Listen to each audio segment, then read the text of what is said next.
Boyfriend pressuring me to let him drive my dad's rare Ferrari, claims I should support him and that I'm denying him his dream, but I'm hesitant. My dad is wealthy, not like mega rich billionaire wealthy but pretty damn wealthy. My dad owns this Ferrari V12 supercar that he loves. He takes it out to drive a few times a month when he can and usually likes to take it to a local track. He's very protective of that car and doesn't want anyone driving it. He let me drive it once at his track, and I'd like a race car driver instructor with me, but honestly I am sorta afraid of it. It's really powerful and just more car than I can handle. Anyways, I'm dating this dude and he saw my dad's car when he was over and he asked me if he could drive it.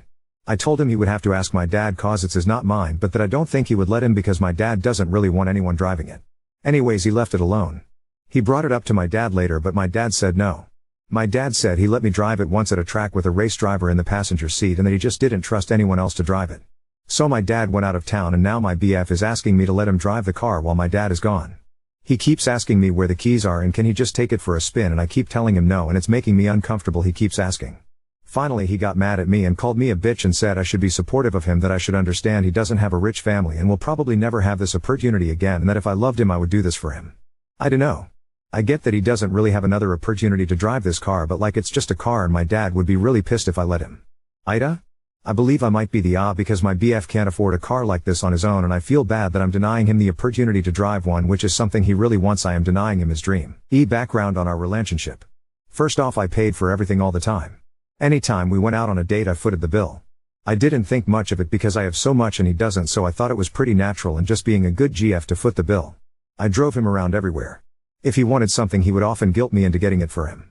Sometimes this was things like $200 Jordans, or $50 for weed for the weekend. I got him a new Samsung Galaxy phone for Christmas. He never got me anything. Not once. Not even a handmade gift or a small thoughtful gift. Not even a flower he picked.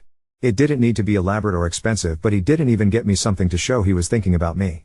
I don't want to try and measure a relationship based off material things though, so I let that go. He would often tease me and make fun of me for being a spoiled rich daddy's girl and for going to an expensive exclusive private school. He made fun of me because my dad bought me a Mercedes, but he never had a problem with me driving him around in it. He would make fun of me for taking school seriously, for maintaining a 4.0, for turning down parties or other things because I had papers to write or tests to study for. He would often tell me I didn't know what the real world was like because I grew up in a wealthy neighborhood, around wealthy people, and didn't know what the world was really like. I honestly kind of felt he was right about that. I did grow up a lot more sheltered than average people and with a lot more. Most people don't get Mercedes for their 16th birthdays or ski trips to the Alps or summer trips to SD bars. I know that's not normal. I honestly don't really know what normal is. So I took his word that I had a sheltered life and he knew better about the real world. He introduced me to his friends as his hot rich GF, which I assumed was supposed to be a compliment. He never said these things in a way that seemed overtly insulting. He always said it as a joke with a smile. So I trusted that he cared about me. And that this was all just differences in our upbringing. I gave him the benefit of the doubt. I was probably naive. Funny thing about the whole real world thing though. He never dealt with the tragedy that we did. He didn't lose a family member to cancer. He didn't have to watch his older brother waste away from cancer and die at 13. He never had to watch his parents cry when they thought I wasn't watching. I did. Money didn't save my brother. I was 10 when that happened, so I've always known that no matter how rich you are, life doesn't care. Bad things can happen to anyone and money can't always save you. Then I posted the thread on Ida. I got a lot of replies about how he was abusive and manipulating and using me. I started really thinking about it, and in light of what literally everyone was saying, these things started to seem a lot less innocent and playful than I had been taking them to be. The night I posted this, pretty much while this thread and its sister thread were going on, I got a text from X about throwing a party at my house while my dad was gone. I said no. I've been to high school ragers and I know what happens, and I don't want my house trashed. So I tell him this and he gives me a line he often used with me about needing to have more fun. I told him I didn't think cleaning up my dad's wrecked house sounded like a lot of fun. He left it alone, or so I thought. I had been talking to some people in Reddit chat about putting together a plan to break up with him safely, but this next part forced my hand. The next day I was in school and one of my best friends came up to me and she was sorta mad and wanted to know why I didn't tell her about the party first. I was surprised. I told her there was no party and I wanted to know where she heard that from, but I knew where it ultimately came from. She told me she had heard from her friend that went to my ex's school and that everyone there was talking about it and it had spread to the school. I knew it was him. So I called him. He admitted that he had told everyone I was having a rager, and he started telling everyone this when he was at school the previous day, before he had even asked me about it. I was livid. I told him he had no right to just invite his entire school to my house without even asking me first. We got into a big fight about it. Then he told me what he really thought of me. NGL, I was sort of devastated to hear this. He called me boring and basic, spoiled and entitled. And now he wasn't joking. He said I had a stick up my ass and needed to learn how to lighten up and have fun. He said I was a daddy's girl and I cared more about grades and impressing my father than anything. He accused me of being Olivia Jade and having my dad buy my way into college. That one really stung because I worked really hard through high school to get accepted into a good university. And it was also just like WTF, cause here he is making fun of me for working too hard in school and at the same time saying I didn't earn my spot. So which one is it? Anyways, we fought and he said a bunch of nasty things to me. Finally I told him if I was so boring he could find a new and exciting girlfriend to drive him around and pay for everything because I was done. I wish it ended there. But I still had this party rumor that was now flying around at least 2 schools. I didn't want to call my dad about this. I wanted to take care of this on my own, take care of him on my own. I didn't want to admit to my dad that I made a really poor choice in dating him. I didn't want to have my dad bail me out the week he leaves. I wanted to show I was mature and grown up enough to fix this on my own. But I just didn't know how to stop all these people from showing up. So I swallowed my pride and called my dad after school and told him everything. I tried not to cry but I did. My dad was mad but he wasn't mad at me. He did thank me for telling him and reassured me I had done the right thing.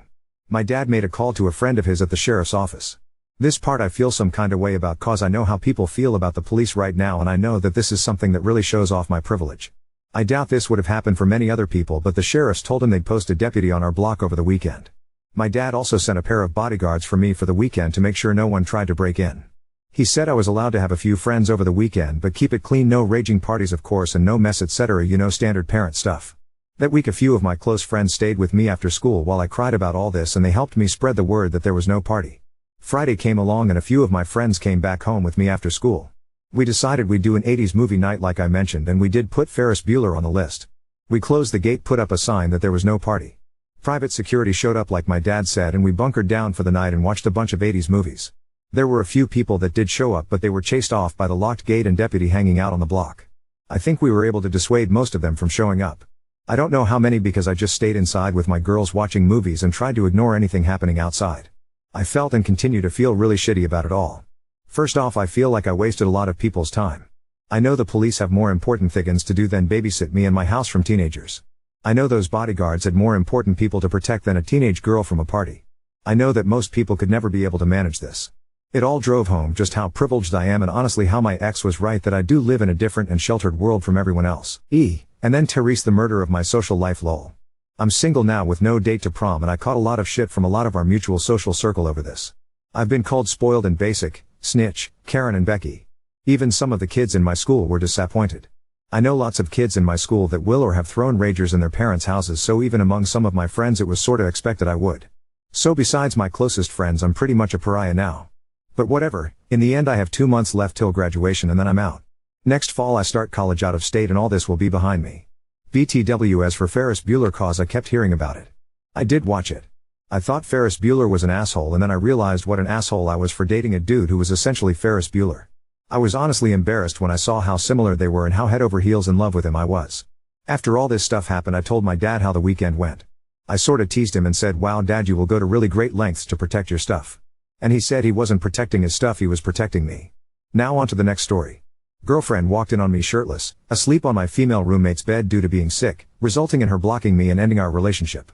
My girlfriend Celine, 20F, and I, 21M, have been dating for about 7 months now, but I had feelings for her for like 3 years beforehand. I have also been sharing a flat with 2 other girls and 1 other guy. One of the girls is Kaya, and we're pretty good friends. As it just so happens, Celine's ex cheated on her with Kaya. Kaya hadn't known they were together at the time. So when I first brought Celine over to my place earlier into our relationship, she told me about what had happened. I realized then that things would be messy and I asked Celine if this was a deal breaker for her, but she said she wasn't sure as she was aware that Kaya didn't realize she was facilitating cheating. The next day, Celine said she thought it over and that she held no resentment towards Kaya but was insecure about herself and felt uneasy that we lived in the same house. We both agreed to continue with the relationship and set our boundaries.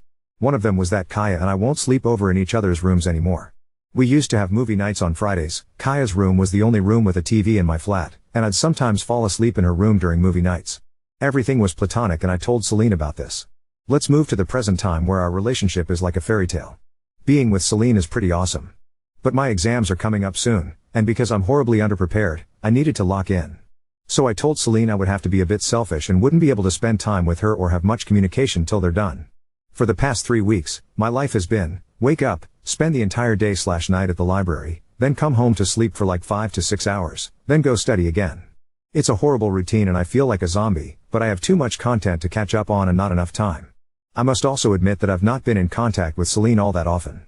We only talked twice on FaceTime and texted very little. She tried initiating but I had my phone shut off while studying and only replied when I left the library. On our second call she said she felt neglected and it was really starting to get to her and she wanted to spend some time together.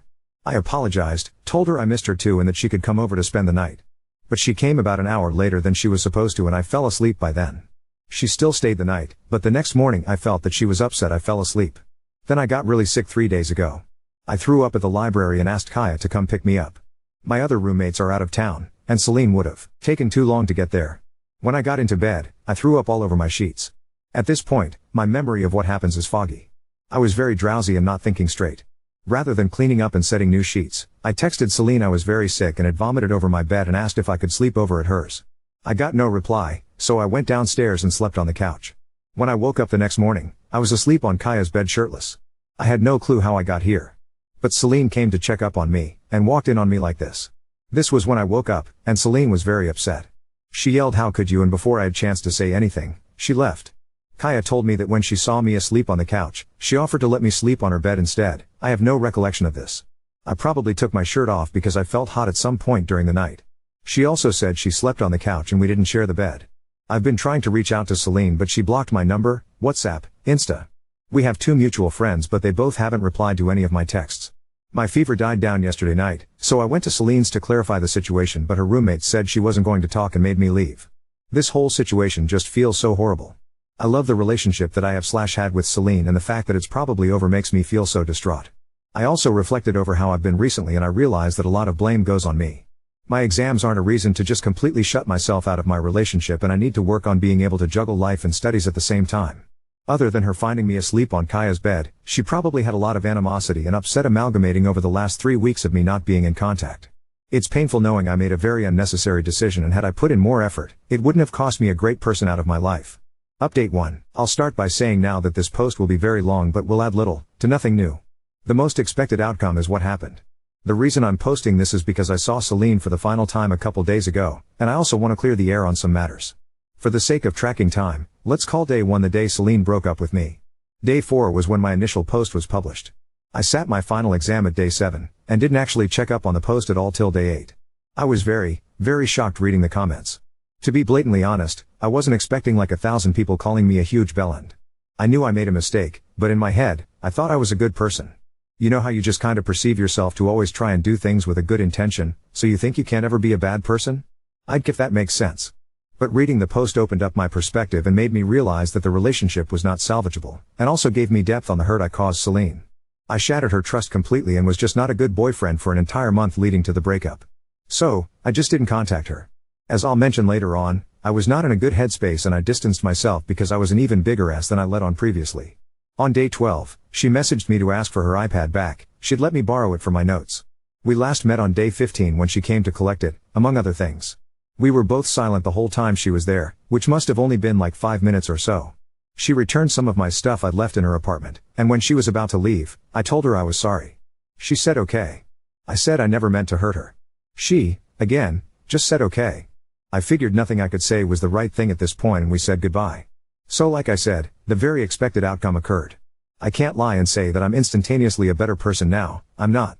I want to be better but I can't become a better person in a couple of weeks and will need to really work on my character in general.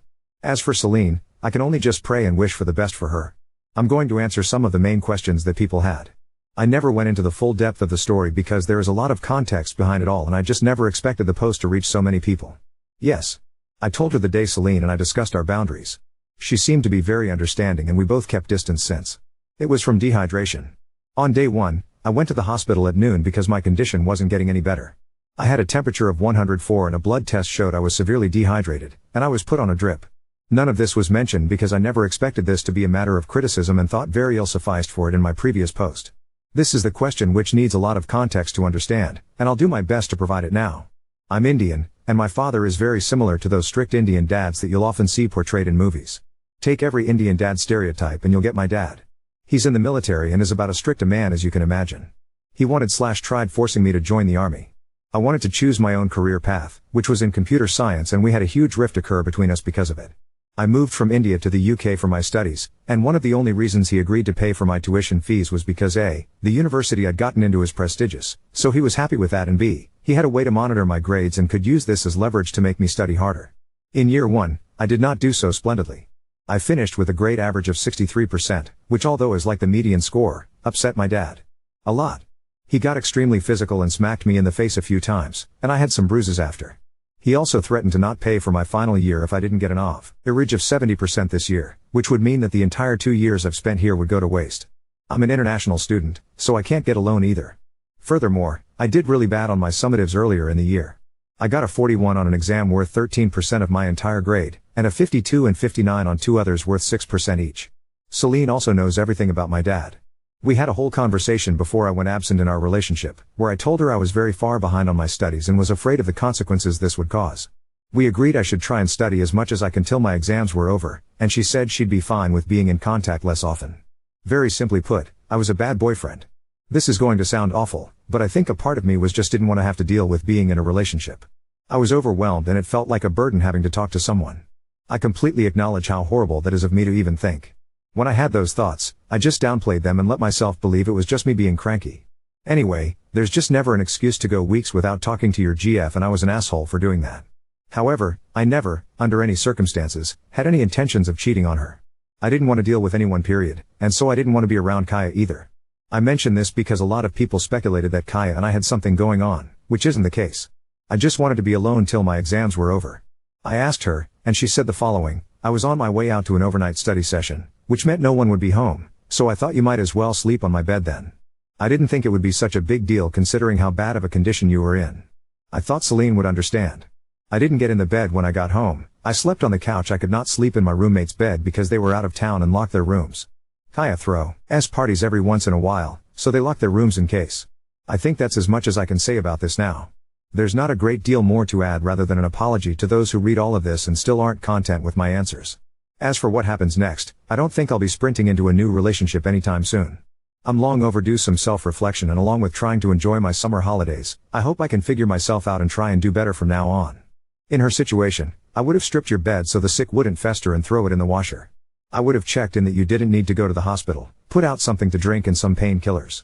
I would have contacted Celine and let her know how you were doing, and that you would probably really appreciate it if she dropped by to check in on you. No boundaries disrespected. I don't risk getting sick. You won't have a nasty surprise in the morning. But for some reason Kaya just had to get you into her bed, while drastically increasing the risking getting sick or a bed full of sick.